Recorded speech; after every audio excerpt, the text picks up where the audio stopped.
नमस्कार प्यारे बच्चों, मैं हूं स्मिता शर्मा और मेरी पोस्टिंग शासकीय कन्या उच्चतर माध्यमिक विद्यालय सांची डिस्ट्रिक्ट रायसेन में है।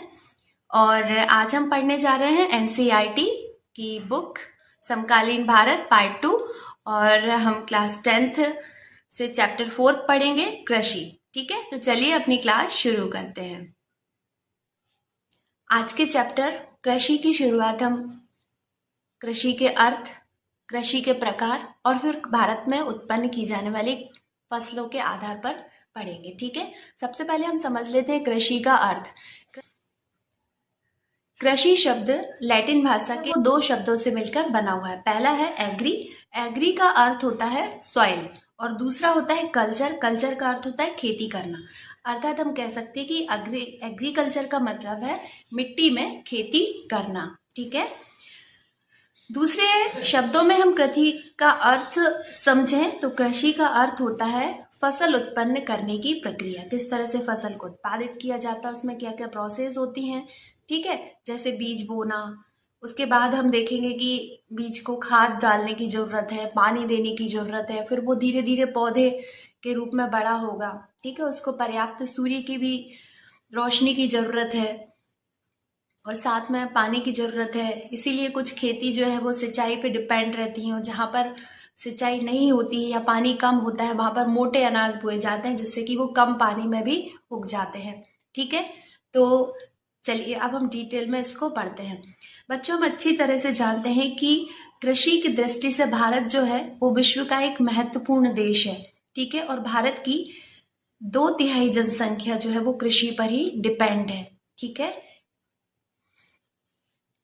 हमारे देश में अधिकांश लोग जो है वो खाद्यान्न उत्पादन के लिए कृषि करते हैं। और कृषि जो है वह एक प्राथमिक क्रिया है।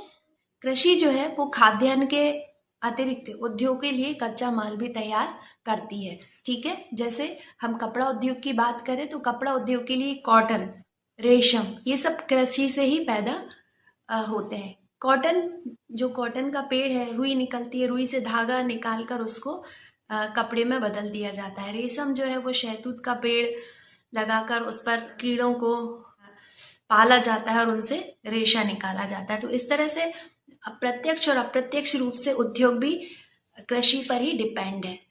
भारत में कुछ ऐसी फसलें भी उत्पादित की जाती हैं जिनका की बड़ी मात्रा में विदेशों को निर्यात किया जाता है और विदेशी पूंजी हमें प्राप्त होती है। जैसे चाय है, कॉफी है, मसाले हैं। ठीक है, चाय कॉफी की ही तलाश में, मसालों की तलाश में ही विदेशी भारतीयों की तरफ अट्रैक्ट होते हैं, क्योंकि जो क्वालिटी, जो चीज भारत में मिलती है वो विश्व में कहीं और देशों में नहीं मिलती है। ठीक है, चलिए अब हम देखते हैं कृषि के प्रकार।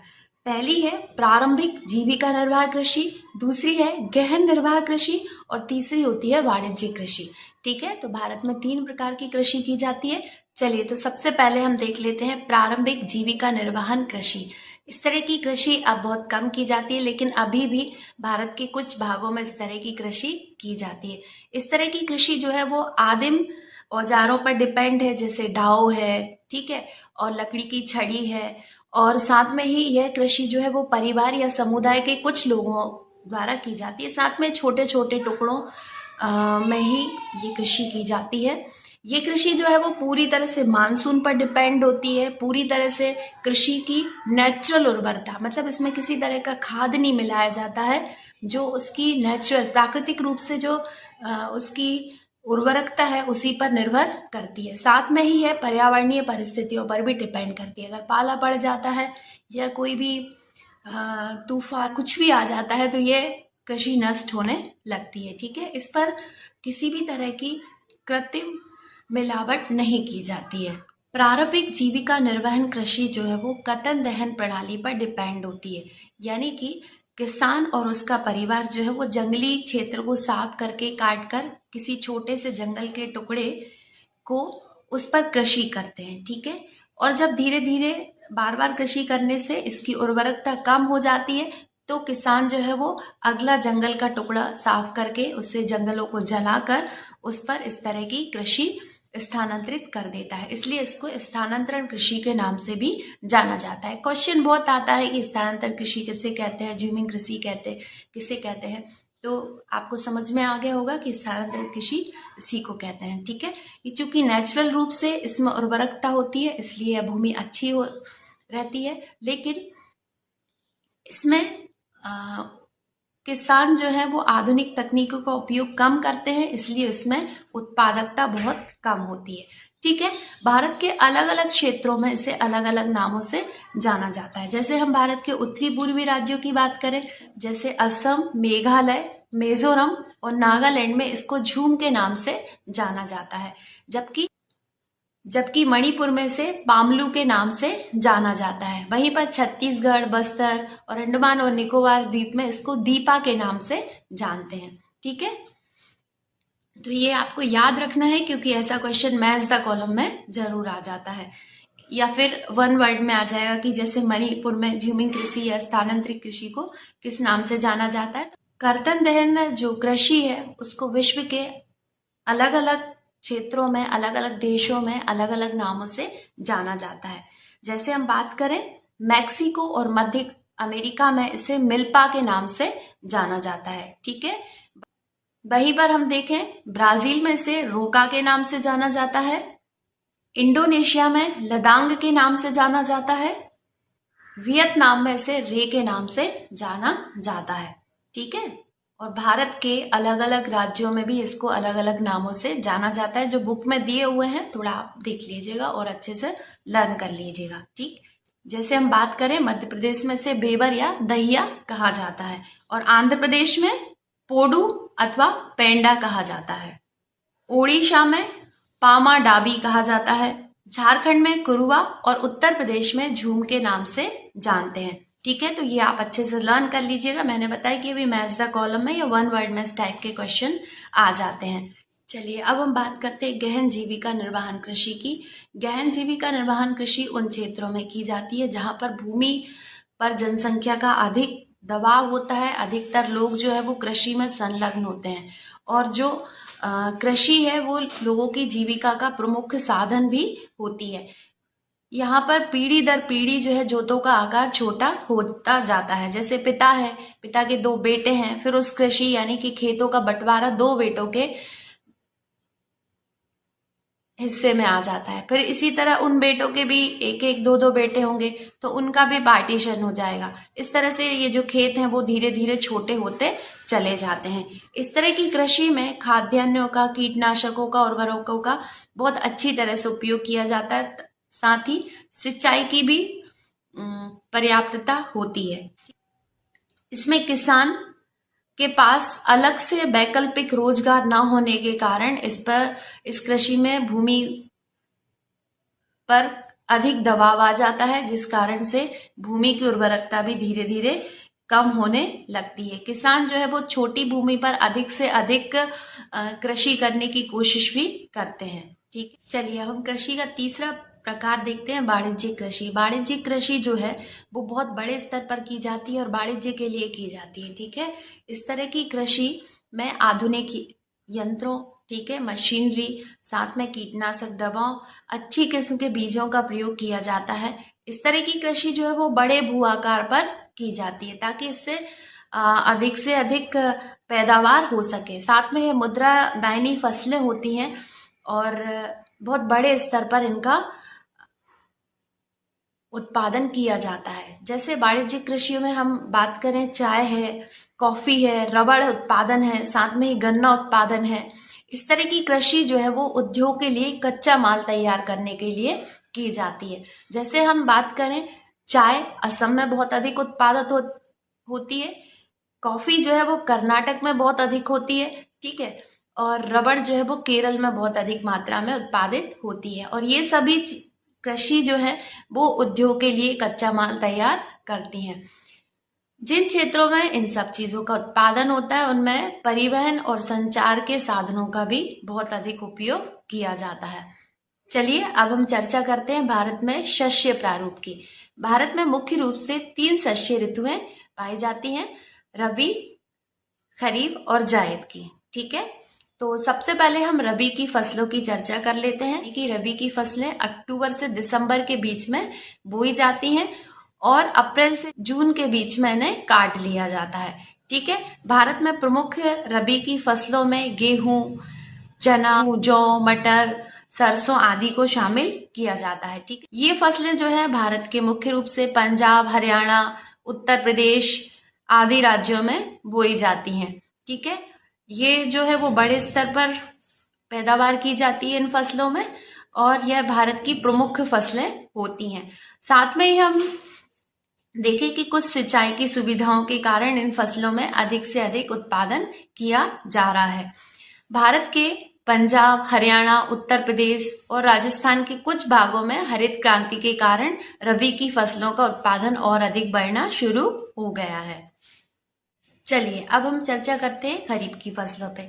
खरीफ की फसलें जो है वो मानसून के आगमन पर बोई जाती है, यानी कि जून जुलाई में बोई जाती है और सितंबर अक्टूबर में इन्हें काट लिया जाता है। ठीक है। खरीफ की फसलों में मुख्य रूप से चावल हैं और मक्का, बाजरा, तुअर, मूंग, उड़द, कपास आदि बोए जाते हैं। खरीफ की फसल मुख्य रूप से असम, पश्चिम बंगाल, उड़ीसा, केरल, तमिलनाडु यहाँ पर अधिक पैदा की जाती है, क्योंकि ये सभी क्षेत्र जो है वो चावल उत्पादित क्षेत्र है और वहां पर खरीफ की फसल अधिक मात्रा में उत्पादित की जाती है। असम, पश्चिम बंगाल और ओडिशा में धान की 3 प्रमुख फसलें बोई जाती हैं। ठीक है। जिन्हें की ओस, अमन और बोरो के नाम से जाना जाता है। ठीक है। अब आगे देखते हैं जायद की फसलें। रबी और खरीफ की फसलों के बीच में गर्मियों के मौसम में जायद की फसलें उत्पादित की जाती है, जैसे तरबूज हैं, खरबूज हैं, ठीक है, सब्जियां हैं, चारा है, ये सब जायद की फसलों में शामिल किया जाता है। गर्मियों में आप तरबूजे और खरबूजे बहुत खाते ही हैं। ठीक है। तो वही जायद की फसलें हैं। ठीक। चलिए अब हम बढ़ते हैं भारत की प्रमुख फसलें। सबसे पहले हम देखेंगे चावल। चावल जो है वो भारत की प्रमुख खाद्यान्न फसल है। चीन के बाद भारत विश्व का सबसे बड़ा चावल उत्पादन करने वाला देश है, याद रखिएगा। हमने अभी पढ़ा था कि चावल जो है वो एक खरीफ की फसल है, यानी कि ये जून जुलाई में बोई जाती है और सितंबर अक्टूबर में काट ली जाती है। चावल की खेती के लिए अधिक तापमान और अधिक वर्षा की जरूरत होती है। चावल की जब फसल बोई जाती है उस टाइम पे कम से कम 25 डिग्री सेल्सियस के ऊपर तापमान होना चाहिए। ठीक है। और वर्षा जो है वो 100 सेंटीमीटर से अधिक होना चाहिए। चावल उत्पादित करने वाले जो क्षेत्र हैं भारत में, सभी तटीय क्षेत्र हैं। ठीक है। साथ में ही सारे के सारे डेल्टाई प्रदेश हैं जहाँ की चावल की खेती की जाती है, और जहां पर सिंचाई की सुविधा होती है उन क्षेत्रों में भी चावल की खेती की जा रही है। भारत के पंजाब, हरियाणा, उत्तर प्रदेश और राजस्थान के कुछ भागों में भी सिंचाई की सुविधा से अब चावल की खेती की जाने लगी है। चलिए अब हम चर्चा करते हैं भारत की प्रमुख दूसरी फसल की। भारत की प्रमुख दूसरी खाद्यान्न फसल गेहूं है। गेहूं का उत्पादन भारत के उत्तरी और उत्तरी पश्चिमी क्षेत्रों में किया जाता है।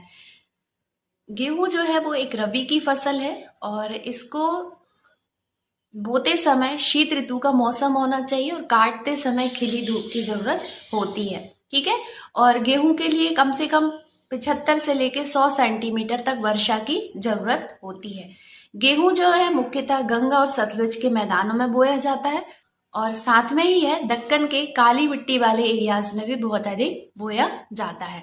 गेहूं के अन्य प्रमुख उत्पादक जो क्षेत्र है वो है उत्तर प्रदेश, पंजाब, हरियाणा, मध्य प्रदेश, बिहार। ठीक है।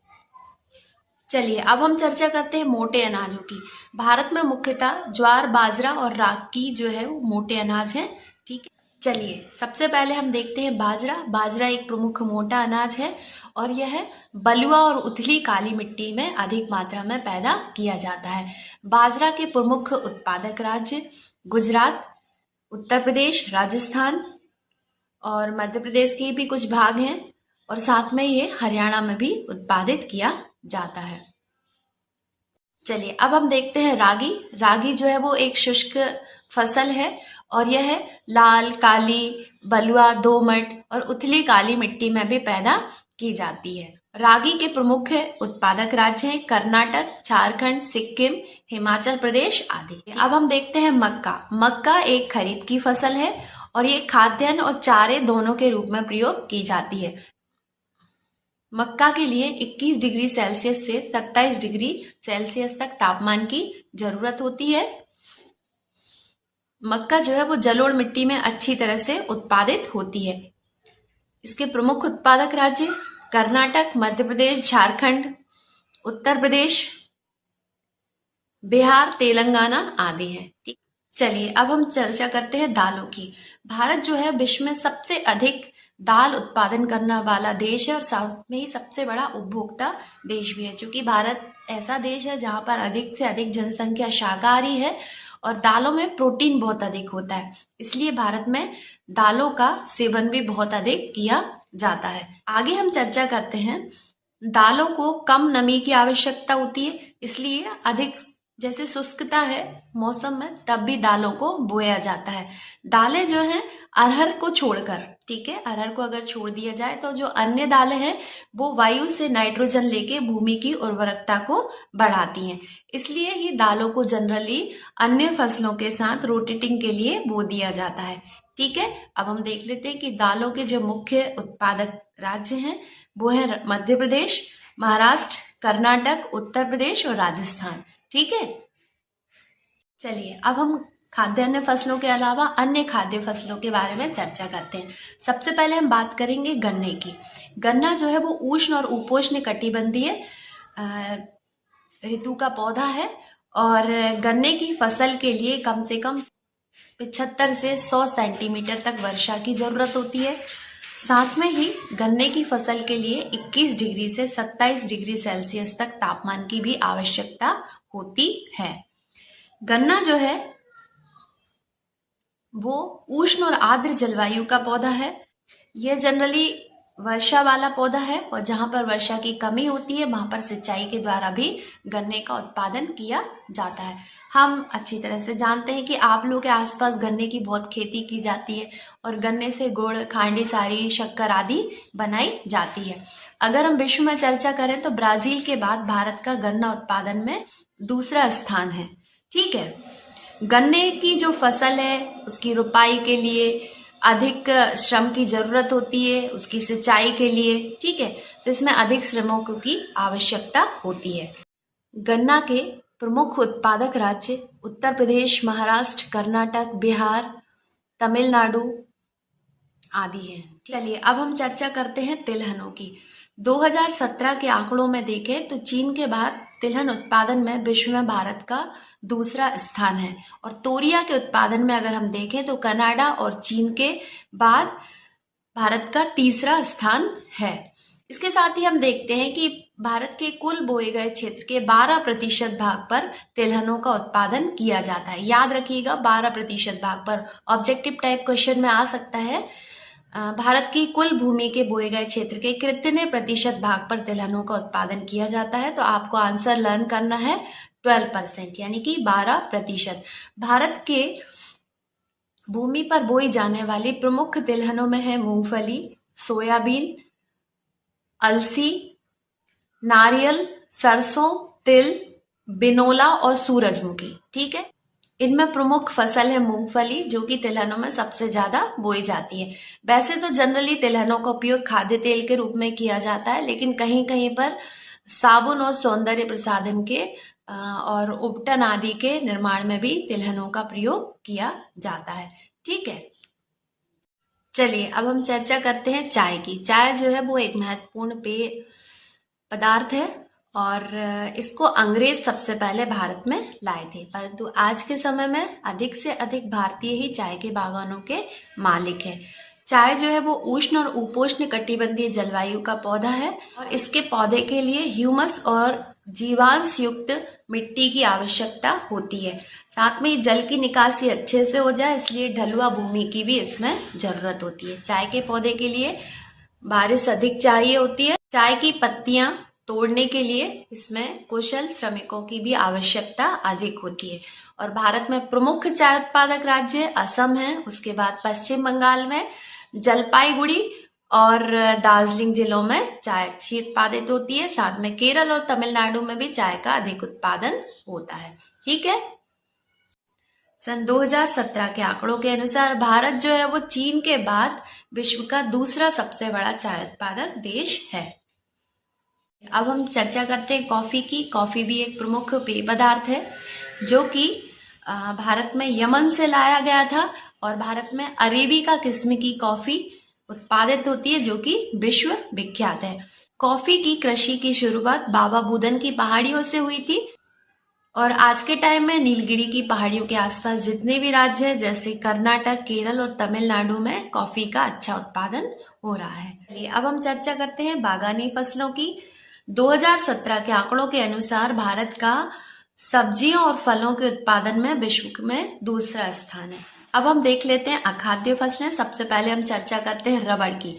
रबड़ जो है वो जनरली भूमध्य रेखीय जलवायु का पौधा है, लेकिन इसे उष्ण और उपोष्ण जलवायु में भी उगाया जाता है। रबड़ भारत में केरल, तमिलनाडु, अंडमान और निकोबार और मेघालय की गारो की पहाड़ियों में उत्पादित होता है।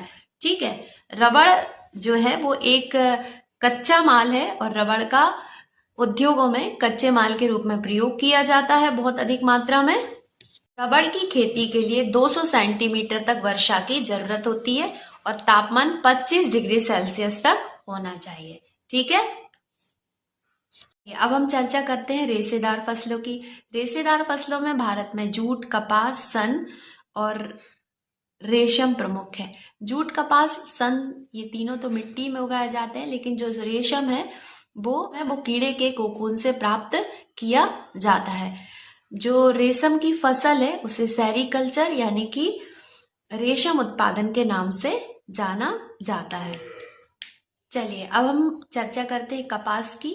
भारत को कपास के पौधे का मूल स्थान माना जाता है और कपास जो है वो कपड़ा उद्योग के लिए कच्चे माल के रूप में प्रयुक्त किया जाता है यानी कि उपयोग किया जाता है। 2017 के आंकड़े अगर हम उठा के देखें तो चीन के बाद भारत जो है वो विश्व में दूसरा कपास उत्पादक देश है। कपास के उत्पादन के लिए दक्कन के पठार की जो काली मिट्टी वाला क्षेत्र है वो सबसे उपयुक्त माना जाता है। साथ में ही कपास के उत्पादन के लिए उच्च तापमान की आवश्यकता होती है, हल्की वर्षा, पाला रहित दिन होना चाहिए, खिली धूप होना चाहिए, तभी कपास का अच्छा उत्पादन होता है। कपास जो है वो एक खरीफ की फसल है और उसको पककर तैयार होने में 6 से 8 महीने का समय लगता है और कपास के प्रमुख उत्पादक राज्य जो हैं उत्तर प्रदेश, महाराष्ट्र, मध्य प्रदेश, तेलंगाना, तमिलनाडु, पंजाब, हरियाणा आदि हैं। ठीक है, चलो अब हम चर्चा करते हैं जूट की। कभी कभी क्वेश्चन आता है कि सुनहरा रेशा किसे कहा जाता है, तो आंसर होता है जूट। तो जूट को सुनहरा रेशा कहा जाता है और जूट का उत्पादन जनरली उन क्षेत्रों में होता है जो कि जहाँ पर जल निकासी अत्यधिक मात्रा में होती है। जूट का उत्पादन बाढ़ वाले क्षेत्रों में होता है जहाँ की प्रतिवर्ष बाढ़ आती है, नई मिट्टी आती है और उसके बाद वहां पर नमी अच्छी बनी रहती है। ठीक है, जिससे मिट्टी की उर्वरक शक्ति भी ज्यादा होती है। जूट के पकने के लिए अत्यधिक तापमान और धूप की जरूरत होती है। जूट के प्रमुख उत्पादक राज्य पश्चिम बंगाल, मेघालय, उड़ीसा और असम है। ठीक है, और जूट का जो उपयोग है वो थैले बनाने में, चटाइयां बनाने में, पैकिंग का सामान बनाने में, ठीक है, उद्योगों में कच्चे माल के रूप में अधिक होता है। जूट का उपयोग पैकिंग सामग्री में अधिक होता है और नायलॉन की कीमत कम होने के कारण भी जूट की मांग जो है वो मार्केट में आजकल ज्यादा है। तो ये हमारा चैप्टर और आशा करते हैं आपको अच्छे से समझ में आया होगा और इस चैप्टर से रिलेटेड जो क्वेश्चन है वो पीछे बुक में दिए हुए